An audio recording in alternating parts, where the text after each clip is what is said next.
welcome to an episode of Rediscovered Movies. I'm your host, Nomfanelo Malloy. So, the film that I will be discussing is Mighty Joe Young. Mighty Joe Young is a 1998 adventure film based on the 1949 film of the same name. It is directed by Ron Underwood, who's known for films such as Tremors and City Slickers. The screenplay is by Mark Rosenthal, who's known for The Jewel of the Nile, and Lawrence Conner is known for The Beverly Hillbillies. The film stars Charlize Theron, Bill Paxton, and Regina King. Here is the synopsis. As a child living in Africa, Jill Young, played by Charlize Theron, saw her mother killed while protecting wild gorillas from poachers led by Andre Strausser, played by Ray Bedezia. Now, an adult, Jill cares for an orphan gorilla named Joe, who, due to a genetic anomaly, is 15 feet tall. When Greg O'Hara, played by Bill Paxton, arrives from California and sees the animal, he convinces Jill that Joe would be safest at his wildlife refuge. But Strausser follows them to the US, intent on capturing Joe for himself. The film was released in theaters on December 25th, 1998. It had a production budget of $80 million. Dollars. In terms of box office, it made over $50.6 million. Dollars. It opened at number 6 with over $10.6 million. Dollars. It was beaten by films including Patch Adams, Stepmom, and You Got Mail. In terms of critical reception, it has a 2.8 rating on Letterboxd. It was nominated for an Oscar for visual effects. And at the time of this recording, it is available to stream on Disney Plus and is on demand, so check your local provider. All right, let's get into First Discovery. I remember seeing this movie in theaters at the time. I don't remember my initial thoughts, but I just remember that it was enjoyable, but in ways quite sad because of what Joe had to go through throughout the movie. And rewatching it now, I still find it enjoyable, but I would say there is room for improvement. But other than that, I think it does a well enough job as an adventure film. I have not seen the original film myself, so I can't really compare whether it's good or not on that front. But I would love to know if you've seen the original film and this movie, how do they compare? Is one better than the other? I would love for you to let me know. All right, let's get into the highlights. This movie makes it clear that poaching is bad. I mean, it's already bad to begin with. The fact that animals are hunted just for poachers to make money off of it is honestly disgusting. And it's just unfortunate with poaching that it's still happening today. But anyways, in the movie, it has that message. It's pretty clear. And the main villain, Strasser, essentially wants to sell animal parts that they've captured and killed and sell them in the black market for money, which is insane. And essentially, Jill does her best to protect Joe from the poachers. She does eventually accept help from Greg, even though she mistrusts him at first, but she had to rely on him um, to get away from the poachers, essentially. But yeah, it's pretty clear in this movie that poaching is bad. Even outside of the movie, poaching is bad. Also, too, I enjoyed Jill and Joe's relationship because in the opening sequence, we see a younger version of Jill and Joe. They interact, they obviously become friendly. And interesting that with Jill's mother, Ruth told Jill not to mingle with them because they're supposed to observe, because Ruth essentially studies the mountain gorillas. But then Jill and Joe, they had to rely on each other after both of their mothers dies by the hands of Strausser. which is quite sad to watch with that moment. But then essentially after Ruth's death, Jill becomes Joe's guardian. And yeah, essentially throughout the movie, she has to look out for him and all that stuff. And I find it's funny that the way that with Jill and Joe communicate is that Joe knows basic English, which is hilarious. Because I previously covered Congo, and with Congo, I feel like does a better job in terms of communication between the gorillas and humans with sign language, even though it can come across as cheesy and all that stuff. But at least in that movie was a bit more effective on that front. While here, I don't necessarily believe in how they try to communicate with each other, but I guess we have to go along with it because it's a movie at the end of the day. But regardless of that, they have a good, I would say, chemistry with Jill and Joe, obviously. And it's cute that they have like their hide and seek games. And it becomes hilarious when Harry, I guess, is doing that, even though he's confused as to what is happening.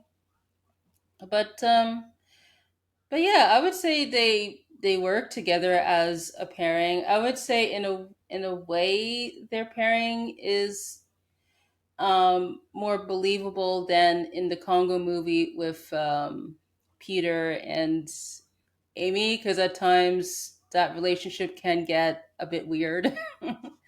But yeah, I feel like here it works with Jill and Joe. And also to yeah, Joe as a gorilla, he's adorable, both as a baby and as an adult. And I believe that a combo of CGI and costumes were used to essentially create the gorillas in this movie. And I believe the actors wore the suits, and then they probably like enhanced them during post. Is my guess. But yeah, there's always cute moments with Joe. Like for instance, when Joe is inside the truck when he, Jill, and Greg are heading to LA to the conservatory. He sees the kid inside the car, and as the kid is waving his hands, Joe decides to stick his fingers out and wave back. I found that was cute.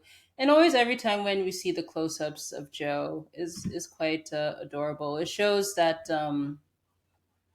even though he's large, there is a level of innocence to him, that he's not just a monster or a savage like how maybe outsiders would view him. But Joe is adorable. He's cute. He's cute, even though at times it goes off. I mean, for justifiable reasons, still adorable to watch. And there was a moment I liked uh, when Joe he frees the cheetah that was caged, and essentially that leads to that whole chase sequence, which was quite interesting with that one. And yeah, Joe loves to have fun essentially throughout this movie, even though his interactions are limited due to the circumstances. But Joe, I like Joe. Joe is adorable. He's adorable. And the cast, I would say, are great on their own. Obviously, we have Charlize Theron as Jill. I don't know if this is the first movie where she's speaking African language, but I feel like this is one of the first movies I've seen her done so. She is from South Africa, if you're not aware. And I believe that since in Africa it's set in Rwanda specifically, they're using Swahili because apparently with the song that she sings to Joe, that was used when also to when Ruth sang to a younger version of Jill. Apparently the song is in Swahili, so I assume that with the language that she uses, at least a bit in that movie is Swahili. but yeah, like I found she was great in this movie. She looks kind of different with short hair, but yeah, she did good in this movie. I also enjoyed Bill Paxton as Gray because in a way it shows a more softer side to the types of characters he typically played, at least from what I've seen myself. Like here, I would say it's very like leading man and all that stuff. Because he displays his adventurous side, but also too his softer side and romantic side when he's with Jill. So he was quite fascinating to watch in this movie. And yeah, interesting to see Regina King and Naveen Andrews in this movie.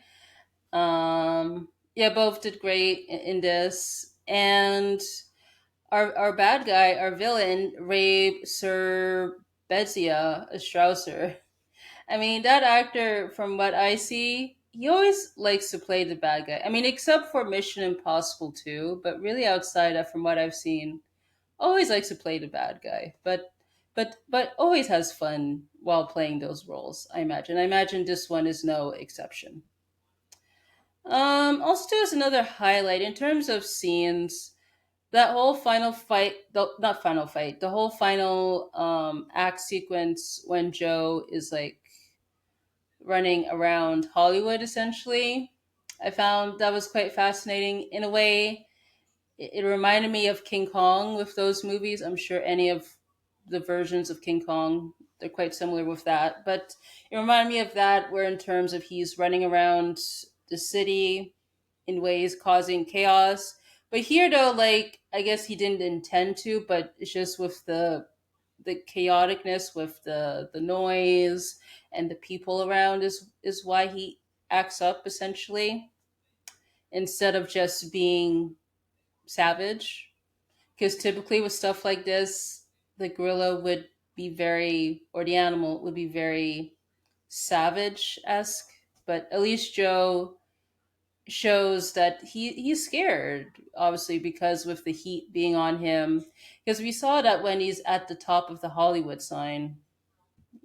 But but yeah, that whole sequence was quite enjoyable to watch. There's a moment when he's destroying the car that's making noise, and then he nods afterwards to see if that close up. And then at one point he goes on top of the, I believe it was called the Chinese theater. I don't know if the name has changed.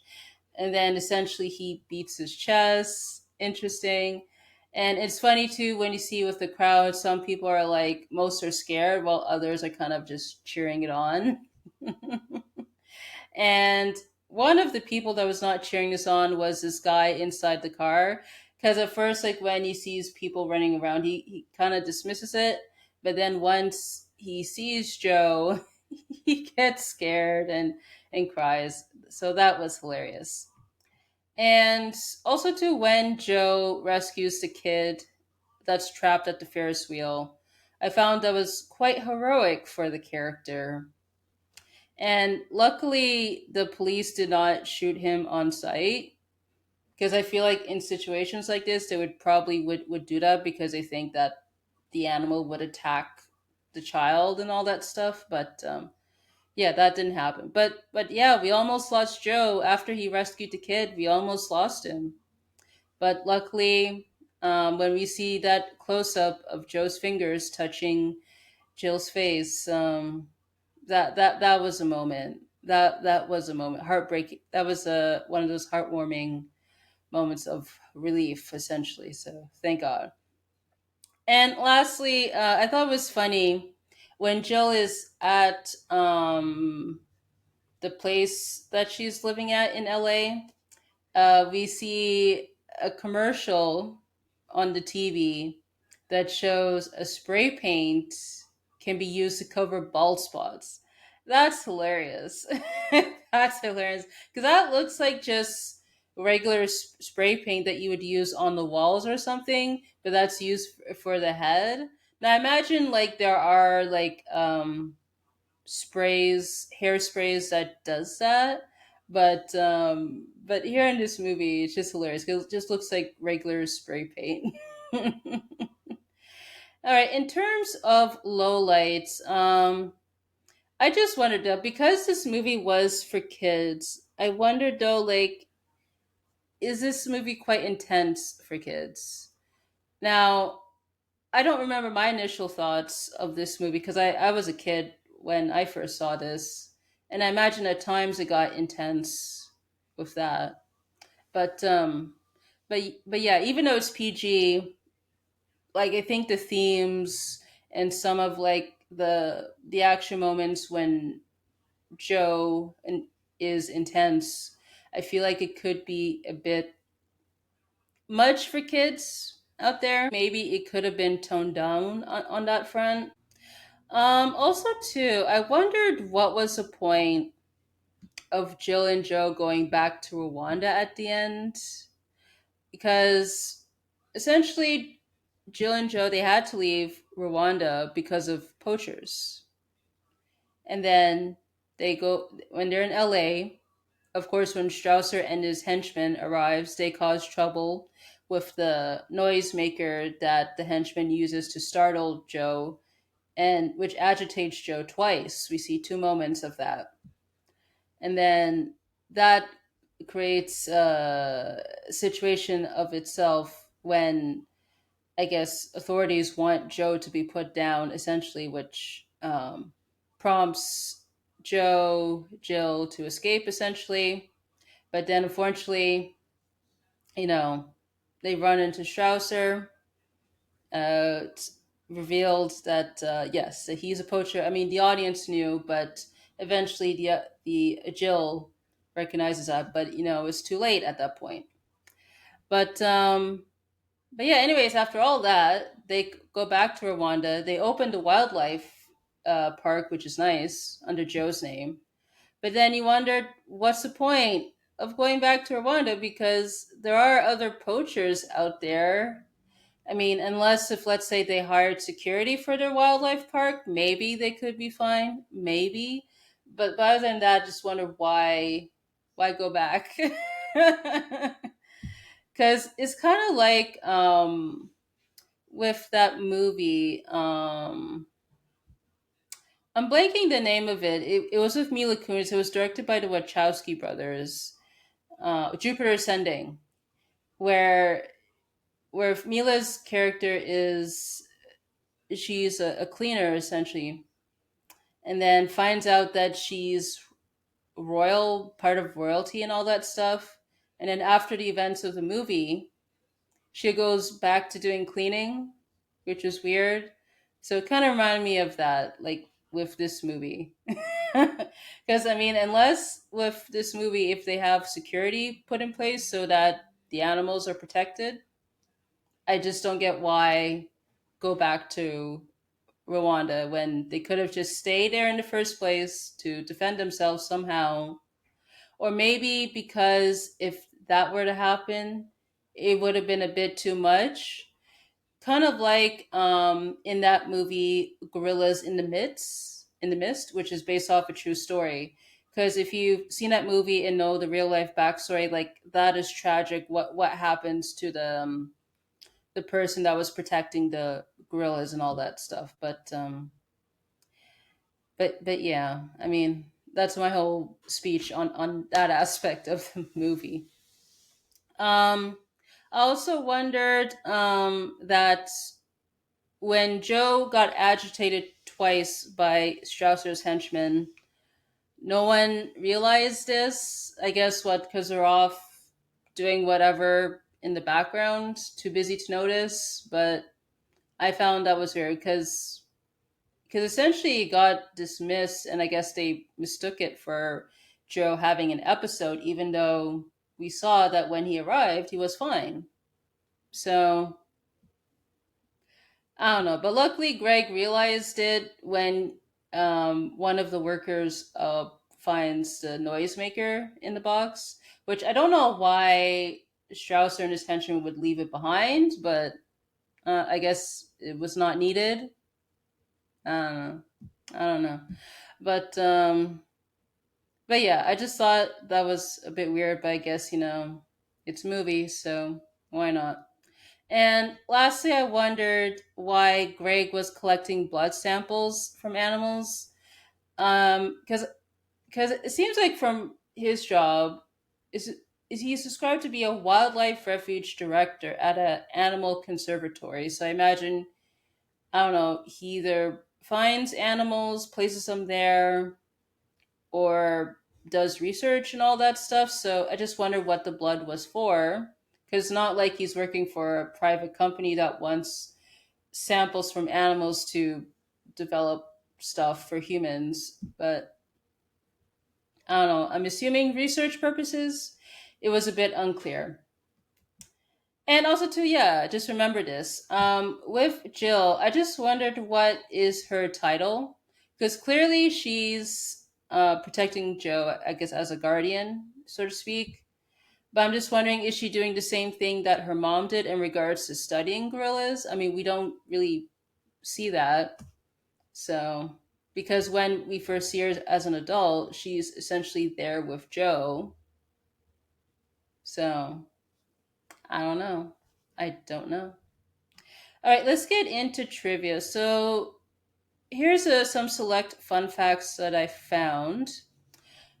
Ron Howard said that one of the main reasons he wanted to direct this film was having a nonverbal protagonist that still has lots of personality and emotion. He said, quote, I wanted to explore all of that purely on a visual level, and that was exciting and challenging.